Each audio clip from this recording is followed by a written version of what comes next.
يقول مالك ابن دينار أنه في سنة من السنوات دخل الجامع الكبير الموجود في البصرة، وتفاجأ بوجود حشود كبيرة من الناس، وكأن كل سكان البصرة قد أتوا إلى الجامع، فسألهم عن سبب هذا التجمهر وهذا التجمع. قالوا: ندعو الله سبحانه وتعالى أن ينزل علينا الغيث. جفت الأرض والسماء من فترة لم تمطر، والحال يرثى له. وفعلا جلسوا في المسجد بعد صلاة الظهر يدعون الله سبحانه وتعالى حتى صلاة العصر، وصلوا العصر واستمروا بالدعاء حتى المغرب، وصلوا المغرب وكذلك استمروا بالدعاء حتى العشاء. ولكن حتى بعد صلاة العشاء لم تنزل الغيث ولم تمطر السماء ولا قطرة ولا مرة حتى غيمة واحدة. السماء صافية والأرض جافة والحرارة مستمرة، والناس خرجوا من المسجد خائبين حزينين.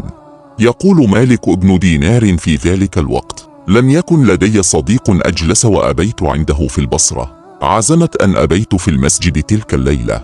يقول مالك: بعدما انتشرت الناس وذهبوا إلى منازلهم، وبعد مرور ساعات قلال لم يبق في المسجد أحد غيري أنا فقط، حتى لاحظت قدوم رجل غريب يدخل المسجد وكأنه لص، ينظر يمينا وشمالا كي يطمئن أن لا يراه أحد، وكان يظهر عليه علائم الفقر والجوع والعطش. ورأيت الرجل الغريب الفقير قد صلى ركعتين ورفع يده ودعا الله سبحانه وتعالى. يقول مالك: وأنا أسمع دعواته وهو يدعو الله عز وجل أن ينزل الغيث والمطر. قلت في نفسي: قد تأخر عن الناس والآن جاء لوحده يطلب نزول الغيث.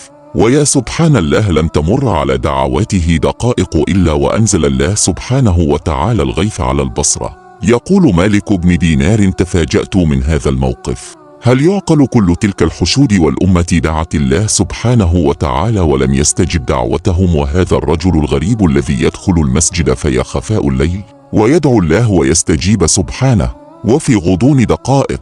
الأمر جدا عجيب. انتاب مالك بن دينار الفضول وأراد أن يسأل هذا الرجل ويعلم من علمه وماذا دعا حتى يستجيب الله عز وجل له بهذه الطريقة، لكن لم يرد أن يفجعه فتركه يصلي ليله بهدوء.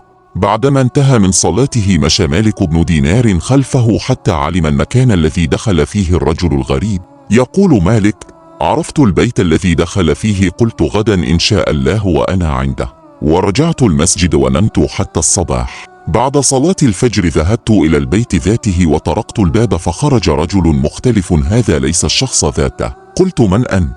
قال: معك فلان الفلاني تاجر عبيد معروف في المنطقة، يبيع العبيد على الناس، يعني هذا الرجل الذي فتح الباب تاجر بشر يبيعهم مملوكين.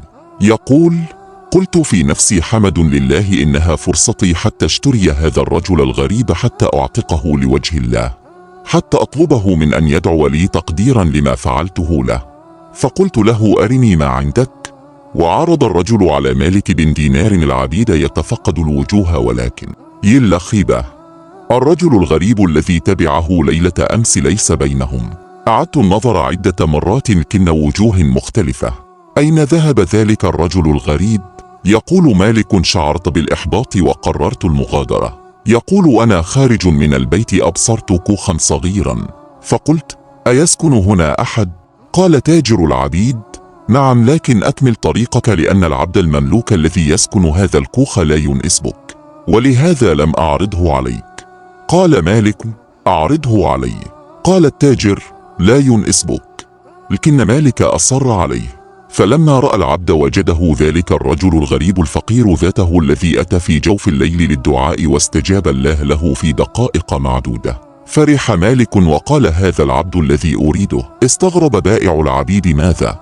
لأن هذا العبد لا قوة له ولا يتميز بجمال ولا يستطيع أن يفعل شيء لمالك، ومع ذلك قال بائع العبيد: أبشر يا ابن مالك، وأعطاه بثمن بخس جدا. يقول مالك بن دينار: وأخذت هذا الرجل معي وخرجنا من بيت بائع العبيد.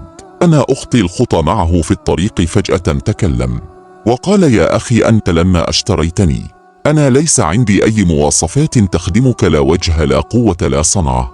قال مالك: أنا لم أشتريك إلا لأني في الليلة الفلانية رأيتك دخلت المسجد ودعوت الله فاستجاب الله دعوتك. يقول هنا العبد: استغرب وتغيرت ملامح وجهه، وقال لم أكن أنا، ربما شخص آخر، ربما أخطأت في التقدير. رد مالك لا، لم يكن أحد غيرك، أنا مطمئن. لكن العبد استمر يقول لعله شخص آخر، لعله الملامح اشتبهت عليك. قال لا أنت من، وقد تبعتك تلك الليلة ورأيتك تدخل البيت الذي وجدتك فيه، وأنا مطمئنا من أنه أنت من أبصرته وسمعته تلك الليلة. وأكملت سيري معه، وفي الطريق فجأة شعرت أن صوت خطواته اختف. التفت خلفي ووجدت الرجل الغريب ساجد على الأرض يبكي بحرقة أثناء سجوده، ويقول: يا عالم السر، إن السر قد ظهر، ولا أطيق حياة بعدما اشتهر. واستمر يردد ذلك وهو يبكي وساجد حتى فارق الحياة. أي سر بينه وبين الله سبحانه وتعالى، ولماذا دعوته مستجابة بهذه الطريقة؟ فعلنا هناك الكثير ممن حولنا بينهم وبين الله سبحانه وتعالى أسرار لا يعلمها إلا هو، يكون شفيع لهم دنيا وآخرا. وأن هل بينك وبين الله سبحانه وتعالى سر أخفيته عن الناس وجعلته بينك وبين الله عز وجل فقط؟ اسأل نفسك.